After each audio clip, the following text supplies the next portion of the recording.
नमस्ते, थर्ड आई में आपका स्वागत है। आज थोड़ी बात कर ली जाए कि जो आने वाला समय है, अगले 10-20 साल की राजनीति, उसका ये संधि काल है क्या?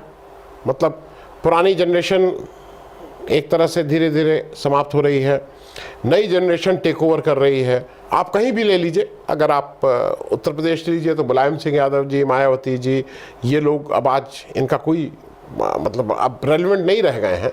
मुलायम सिंह जी तो हैं भी नहीं। बिहार ले लीजिए तो आज लालू जी, नीतीश जी, ये सारे लोग अब नेपथ्य में जा रहे हैं या अगले 1-2 साल में नेपथ्य में चले जाएंगे। आप किसी भी स्टेट में ले लीजिए, वेस्ट बंगाल ले लीजिए, ममता दीदी का 1-2-3 साल, अभिषेक, अगर तृणमूल की बात करते हैं तो अभिषेक जी को आना है आगे। उड़ीसा की बात, आप किसी स्टेट की बात ले लीजिए तो अब यंगर लीडरशिप मेरे ख्याल में अगले 1-2 साल में आ रही है।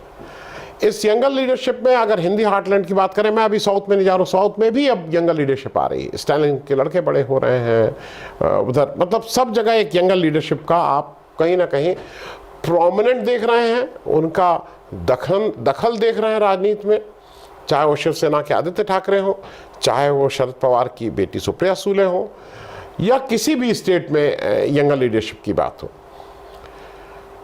मैं यंगर लीडरशिप आज थोड़ा हिंदी हार्टलैंड की बात कर लेंगे, जो हिंदी और खास करके यूपी बिहार के लोग, और इसमें जो यंगर लीडरशिप का क्या रोल हो रहा है। बात शुरुआत करते हैं राहुल गांधी से, क्योंकि राहुल गांधी इस संधि काल के जैसे बैटन नहीं होती है, पुराने लोग यहाँ पे आके राहुल गांधी तक को एक यात्रा खत्म हो रही है, और राहुल ही गांधी शायद इस जो अगली जनरेशन है उसको पिछली जनरेशन का जो भी बैटन कहिए या जो भी कहिए वो सौंपने जा रहे हैं राहुल गांधी की। और ये मैं 2 रेफरेंस से कह रहा हूँ, मैं 2 लोगों का स्पेसिफिक आज बात करूंगा, ज़्यादा डिटेल में तेजस्वी यादव और अखिलेश यादव जी की उत्तर प्रदेश के रेफरेंस में बात।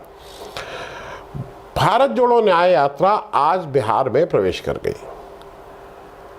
नीतीश जी का एक मतलब इंडिया अलायंस की दृष्टि से एक बड़ा भारी सेटबैक था। नीतीश जी छोड़ के चले गए थे बिहार, जो उनका गढ़, मतलब जो एक तरह से गढ़ था इस पूरे उसका, जहाँ से ये सूत्रधार पात्र हुआ था इस सारी चीज़ों का, वहाँ का मुख्य सूत्रधारी गायब हो गया था। लेकिन जिस तरह का अभूतपूर्व स्वागत राहुल गांधी का बिहार में हुआ है, उससे ऐसा नहीं लगता है जिसने इस घटनाक्रम को न सुना हो कि वहाँ लेश मात्र भी फर्क पड़ा है नीतीश जी के बाहर निकलने से। अभूतपूर्व स्वागत, और कल उनकी रैली है। जो सूत्र बता रहे हैं उसके अनुसार आरजेडी से तेजस्वी यादव जी को जाना है, लेकिन तेजस्वी यादव जी को कल ईडी ने भी समन किया हुआ है, कोई ना कोई तो आरजेडी से जाएगा ही जाएगा। सीपीआईएमएल के दीपांकर भट्टाचार्य जी जा रहे हैं, सीपीआई मतलब कम्युनिस्ट पार्टी के और लोग भी वहाँ शिरकत करेंगे, क्योंकि कम्युनिस्ट पार्टी बंगाल में भारत जोड़ो यात्रा के साथ अपने को ठीक से जोड़ ली है। एक चीज़ शायद राहुल गांधी के लिए भी आसान है कि अब ये कहना ना कि मुझसे नहीं पूछा, मुझसे रूट नहीं पूछा, उससे कम से कम राहुल गांधी बाहर निकल गए। नहीं तो नीतीश जी का ये था कि मुझसे नहीं पूछा, इंडिया अलायंस में ऐसे करना चाहिए था, वैसे करना चाहिए था। अब लोगों को राहुल गांधी की यात्रा है, सब लोग आके जुड़ के उनका सहयोग कर रहे हैं। ये बात मैं इसलिए कह रहा हूँ कि बिहार में एक बड़ा मुद्दे 2-3 हैं जो राहुल गांधी भी उठा रहे हैं। राहुल गांधी के जो 5 मुद्दे हैं उसमें से जो एक बहुत महत्वपूर्ण मुद्दा है वो है जाति जनगणना का। इसमें कोई 2 राय नहीं कि जाति जनगणना का सारा ताज और सारा क्रेडिट नीतीश जी अकेले ही लेना चाहते थे। लेकिन ये भी याद रखने वाली बात है कि वो नीतीश जी ने जो ये निर्णय लिया और ये जो जाति जनगणना कराई, वो उन 18 या 17 महीने में कराई जब महागठबंधन की सरकार इन प्लेस थी, और वो उस महागठबंधन सरकार का निर्णय था। और उस महागठबंधन सरकार में नीतीश जी के केवल 45 वोट थे, नीतीश जी की मेजॉरिटी नहीं थी। तो अगर उस जाति जनगणना का कोई भी पुण्य है, कोई भी बात है, तो उसका पुण्य तो उस महागठबंधन सरकार को मिलेगा ही मिलेगा। नंबर 1।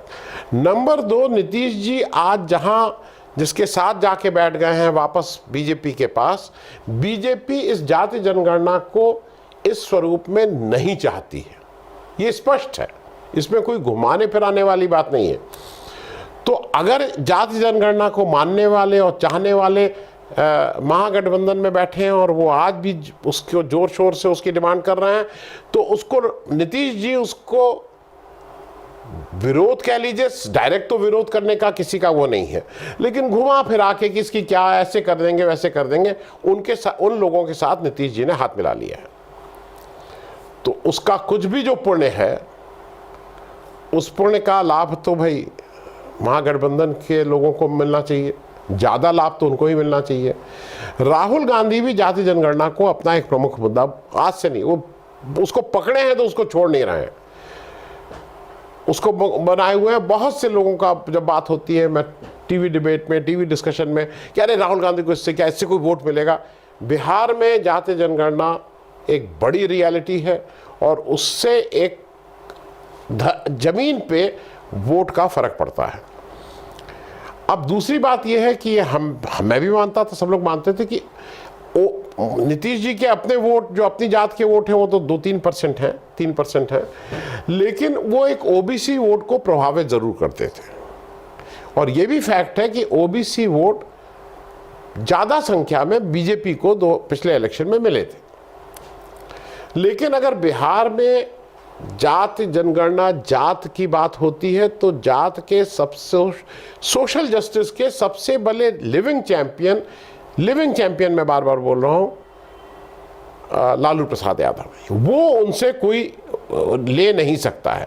ये बात मैं इसलिए कह रहा हूं कि लालू जी ही ने मंडल के बाद जिस तरह से बैकवर्ड कास्ट को उनको अपना स्थान दिलाया, उनको एक पहचान दी, वो एक बड़ा काम था। तो अगर जाति जनगणना में जो जात के अदर देन रिजर्वेशन, जो उसको अपना एक समाज में उचित स्थान मिलने की बात है, उसके बड़े सेनानायक हरदम लालू प्रसाद यादव रहेंगे।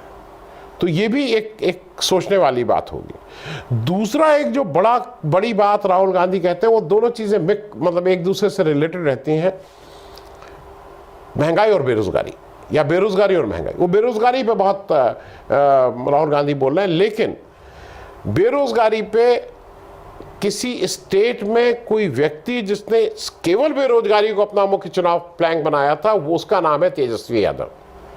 2020 के इलेक्शन में उन्होंने कहा था कि 10 लाख नौकरियां हम देंगे, और शायद लोग इसको कुछ भी कहें, उनको जो सीटें मिली थी, 75 सीटें, सबसे बड़ी पार्टी के रूप में उभरने का जो सबसे बड़ा कारण था वो बेरोजगारी था, क्योंकि उन्होंने सीधे युवकों को, नौजवानों को एड्रेस किया था, और अपने को उस नौजवान से वो आज कम्युनिकेट करते हैं।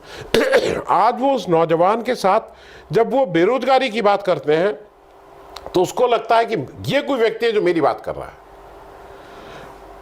और दूसरी बात, नीतीश जी ने उसका उपहास उड़ाया था। नीतीश जी ने उस समय कहा था ये कैसे हो सकता है, हालांकि ये वैसे ही हो सकता है जैसे आप रेवड़ी बाकी जगह पे बांटते हैं कि सिलेंडर 400 और कहीं पे 300 और क्या क्या इस तरह की बातें करते हैं। तो अगर आप सिलेंडर और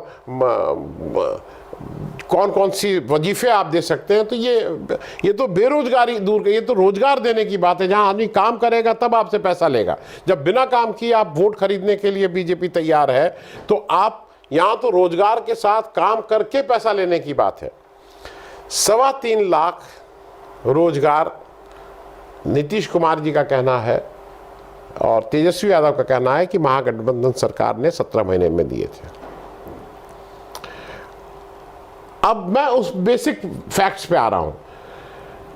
नीतीश जी कहते हैं कि मुझे काम नहीं करने दिया गया था, तो वो काम नहीं करने दिया गया था, इसका मतलब कोई और काम कर रहा था। तो ये 3.25 लाख तो ये पक्का है, इसमें कहीं कोई दो राय नहीं है कि जब नीतीश कुमार आए तो 9 अगस्त 2022 को आने के बाद 15 अगस्त को जो भाषण दिया, उसमें तेजस्वी के और आरजेडी के दबाव के कारण उनको इस 10 लाख की बात भी कहनी पड़ी थी, और उसमें से 3.25 लाख रोजगार दिए गए। बिहार ही एक ऐसा स्टेट है पूरे उसमें जहां में इतने रोजगार एक सरकार ने दिए हैं पिछले 17 महीने के अल्प अवधि में। और रोजगार ही को लेके राहुल गांधी भी लगातार युवकों से बात कर रहे हैं, ये लगातार उनसे कह रहे हैं कि भाई तुम्हारी समस्या सबसे बड़ी रोजगार है। और इस समस्या को जिस तरह से तेजस्वी यादव ने पकड़ा था, एक तरह से नब्ज पकड़ी थी, और उसके साथ उन्होंने इसको मिशन के तौर पे बनाया था। 17 महीने मिले, 17 महीने में अगर 3.25 लाख रोजगार उन्होंने दिए हैं, तो अगर उनको 5 साल का समय मिलता तो बिल्कुल 10 लाख रोजगार तेजस्वी डिलीवर कर सकते थे।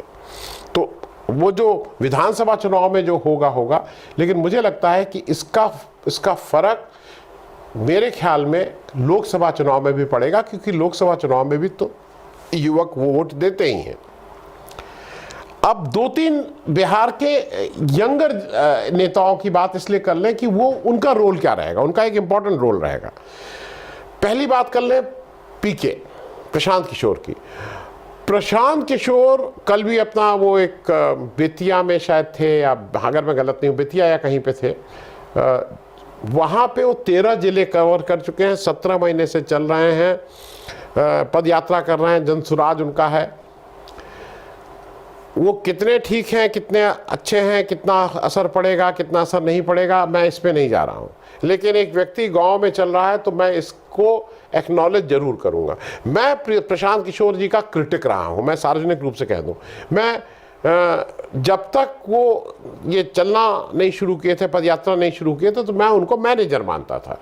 लेकिन अब चूंकि वो गांव में कनेक्ट हो रहे हैं, गांव-गांव घूम रहे हैं, तो वो अब ज़रूर देश की आत्मा को समझने का प्रयास कर रहे हैं, और ज़रूर समझ भी रहे हैं। उनका भी ये मानना है कि नीतीश जी ने जो काम किया है उसको उन्होंने तो ज़्यादा कड़े शब्दों में उसकी निंदा की है, और उनका और बहुत से लोगों का ये मानना है कि 2024 जनता दल यूनाइटेड का एक्सपायरी ईयर है। इसके बाद जनता दल यूनाइटेड इस स्वरूप में नहीं रहेगा। उसके कई हिस्से हो सकते हैं, जो जनता पार्टी 1977 की, जनता दल 1979 का, उसके बाद हिस्से हो गए, वो डिसइंटीग्रेट हो जाएगा।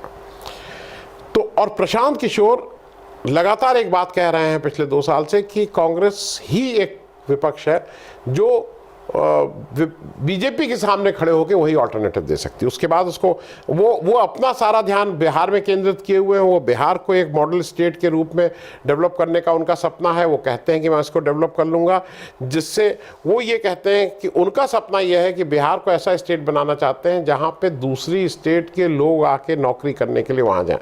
कुछ इस तरह का एक आइडियलिस्टिक बात करते हैं। लेकिन वो ये भी कहते हैं कि इसका जो क्रिटिकल मास जो सेंट्रल हुआ है वो कांग्रेस ही होगा। दूसरे, और इसलिए जो भी वो कर रहे हैं वो कहीं ना कहीं डायरेक्टली इनडायरेक्टली बीजेपी गठबंधन को के अगेंस्ट जाएगा। इस गठबंधन का वो जो भी काम कर रहे हैं वो डायरेक्टली या इनडायरेक्टली सपोर्ट करेगा। अब एक चिराग पासवान है, एक खराब कहावत है कि जड़ में मट्ठा डालने का काम वो कर रहे हैं। वो खुलेआम उन्होंने कहा है कि नीतीश जी को, मतलब अब ये तो उन्होंने सार्वजनिक रूप से कर दिया कि जहाँ जहाँ उनके कैंडिडेट खड़े होंगे वहाँ चिराग पासवान उनको हराने का काम करेंगे। अब चिराग पासवान अगर नीतीश जी को हरा रहे हैं तो उससे फ़ायदा किसको हो रहा है? उससे फ़ायदा इंडिया गठबंधन को हो रहा है। तो ये 2 यंगर लोग भी एक बड़ा रोल प्ले करेंगे। मैं 1-2 व्यक्तियों की, मैं तेजस्वी यादव के पास आने से पहले एक व्यक्ति, क्योंकि एक व्यक्ति को लेके बहुत वो होता है, वो नाम है तेज प्रताप यादव का, लालू जी के बड़े लड़के का। मस्खरे के रूप में अपनी सुनते नहीं हैं इस तरह की बात। उनका पत्नी से भी कुछ मतभेद हुआ, उस पर भी कहा गया कि भाई लालू जी की बात नहीं सुने। लेकिन तेज प्रताप यादव इस वाले उसमें वन मंत्री थे। आप पिछले 18 महीने में मुझे एक ऐसा इंसिडेंट बता दीजिए जो तेज प्रताप यादव जी की वजह से मंत्रिमंडल को, बिहार को, लालू यादव को, उनके भाई तेजस्वी यादव को एम्बैरेसमेंट हुआ हो, उनको लगा हो कि नहीं ये नहीं करना चाहिए था। मेरे दफ्तर के कुछ लोग हैं वो तेज प्रताप यादव के फैन हैं, और वो यादव नहीं है, मैं ये भी स्पष्ट कर दूं, क्योंकि यादव, उनका कहना है कि वो तो आदमी क्रिएटिव है, वो तो कलाकार आदमी है। अगर कोई बांसुरी बजाता है, अगर कोई शंख बजाता है, तो ये कलाकारी तो दूसरा नहीं कर सकता है। कोई भी कलाकार मन से खराब नहीं हो सकता, वो क्रिएटिव तो रहेगा। दूसरा, वो जितने नेता हैं सार्वजनिक रूप से, ये नेता बन के जाते हैं, वो सही में भक्त हैं। आपने उनको कई बार देखा होगा, कभी वृंदावन में तो कहाँ वो कहीं चले गए, 4 दिन रह रहे हैं, कभी शिव बन गए हैं, कुछ बन गए हैं। और जब बीजेपी सब कर रही थी तो उन्होंने कहा कि राम जी हमारे सपने में भी आए थे और वो कहे थे कि हम 22 को नहीं आएंगे। तो भाई अगर किसी को कोई कहता है कि आएंगे, वो कहता है नहीं आएंगे, तो ये तो वो है। लेकिन मूल रूप से अगरबत्ती बनाना, ये बनाना, कुछ ना कुछ क्रिएटिव काम वो व्यक्ति करता रहता है। अब मैं आ जाऊं तेजस्वी यादव पे। तेजस्वी यादव पे जो अभी तक जैसे जिस तरह से उन्होंने कहा, वो उस पर बहुत बात हो चुकी है, मैं उसको रिपीट नहीं करूंगा। जिस तरह का धैर्य, जिस तरह का एक गंभीरता, मैच्योरिटी उन्होंने दिखाई है, वो बाकी सारे देश के जो उनके समकक्ष, उनकी हम उम्र जो नेता है, उनसे बहुत आगे जाके खड़े हो गए हैं। सत्ता उनके पास है, 75, अब 79 MLAs को लीड करते हैं वो। मैं एक बात इसलिए स्पष्ट करूं, मैं डेविल्स एडवोकेट होकर बात कर रहा हूं। मैं इन लोगों का प्रशंसक नहीं रहा हूं, लेकिन फिर भी मैं डेविल्स एडवोकेट। तेजस्वी यादव को बार बार कहा जाता है नवी फेल, नवी पास, नवी पास। तो इस देश में एक किसी बड़े नेता को अरविंद केजरीवाल चौथी फेल या चौथी पास बोलते हैं, नंबर 1। नंबर 2, जरा ये बैकग्राउंड समझ लीजिए कि वो नवी पास या नवी फेल, उन्होंने आगे की पढ़ाई क्यों नहीं की थी। आपको सचिन तेंदुलकर का मालूम है कि उनके पास कौन सी मास्टर्स की डिग्री है या कौन सी PhD है, या कहाँ से उन्होंने BA किया, कहाँ से MA किया? वो कितने पढ़े लिखे हैं? नहीं पढ़े लिखे। अगर 9वीं 10वीं को आप पढ़ा लिखा नहीं मानते हैं तो ठीक बात है, नेता को पढ़ा लिखा होना चाहिए, इसमें कहीं दो राय नहीं, इसमें मैं भी मानता हूं। तेजस्वी यादव ने जब अपनी 10वीं की पढ़ाई छोड़ी, दिल्ली में रहते थे, दिल्ली में को उन्होंने अंडर 17, अंडर 19 रिप्रेजेंट किया, नेशनल लेवल पे रिप्रेजेंट किया है क्रिकेट में। और अंडर 19 में इंडिया टीम के स्टैंड बाय में रिजर्व में थे, वो नहीं खेल पाए। क्रिकेट मुश्किल चीज है, कुछ लोग खेल पाते हैं, कुछ लोग नहीं खेल पाते हैं। अब मुझे दूसरी चीज ये बताइए, जिसके घर में जिसके पिता और जिसकी मां मुख्यमंत्री के पद पर रहे हों और उसके बाद भी मौके मिलते रहे हों, अगर वो चाहता तो क्या नकली डिग्री वो नहीं बनवा सकता था? नकली डिग्री का मतलब नकली छोड़ दीजिए, किसी को बिठा के घर में एग्जाम लिखवा देता है। बहुत कॉमन चीज़ है उत्तर प्रदेश में, आप जो भी देख रहे हैं इसको, ये बहुत कॉमन चीज़ है। घर में ही गुरुजी को बुलाता, गुरुजी से कहता कि कॉपी लिखो, गुरुजी कॉपी लिखते, पास हो जाता, BA करता, MA करता। कर सकते थे ना, ये ऐसा तो है नहीं कि नहीं कर सकते थे।